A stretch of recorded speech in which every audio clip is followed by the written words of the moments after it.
প্রিয় মালতী মুক্তির পর মেহজাবিন চৌধুরীকে দেখা যায়নি আর কোনো কাজে। এদিকে এখনো সাবা মুক্তি পায়নি বাংলাদেশে। কাজ থেকে কেন নিয়েছেন এমন দীর্ঘ বিরতি? নতুন কি নিয়ে কবে ফিরছেন অভিনেত্রী? একটা সেলাই মেশিন কিনা নায়িকা শাবানার মতো। প্রিয় মালতী দিয়ে সিনেমায় অন্য এক সূচনা করেছেন মেহজাবিন চৌধুরী।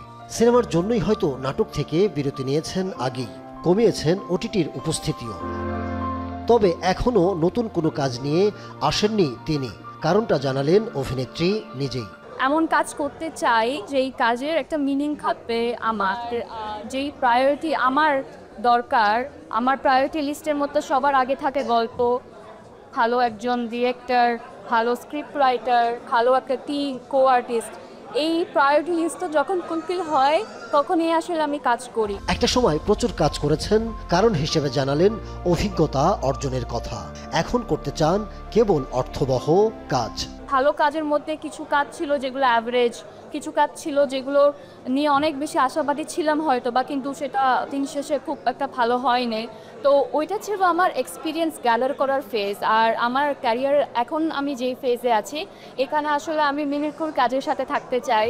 আন্তর্জাতিক বিভিন্ন চলচ্চিত্র উৎসবে প্রদর্শিত এবং প্রশংসিত হয়েছে মেহজাবিন অভিনীত সিনেমা সাবা। যদিও এখনো বাংলাদেশে মুক্তি পায়নি এটি। কবে আসবে সিনেমাটি? বিদেশে সবাই এত বেশি পছন্দ করছে সাবাকে, সেই কারণে আসলে দেশে এখনো রিলিজ দেওয়ার সেই সুযোগটা আমাদের হয়নি। কিন্তু আমি যতটুকু লাস্ট আপডেট পেয়েছি, আমরা খুব জলদি আসলে একটা ডেট করতে পারি। এরই মাঝে পেয়েছেন অনেক সিনেমায় অভিনয়ের প্রস্তাব, দিয়েছেন ফিরিয়েও। তবে কি ফিরছেন বিশেষ কিছু নিয়ে? আমি যেই কাজটা করব সেটা নিয়ে কথা বলবো ইনশাল্লাহ। সামনেতে যদি কোনো কিছু আসে, কোনো কিছু আমি সাইন করি বা কিছু আমার করার মতো সুযোগ হয়, সবার আগে সর্বপ্রথম আপনারাই জানবেন। হয়তো দ্রুতই মানসম্পন্ন কোনো কাজে হাজির হবেন অভিনেত্রী। ফুরাবে তার ভক্তদের অপেক্ষা।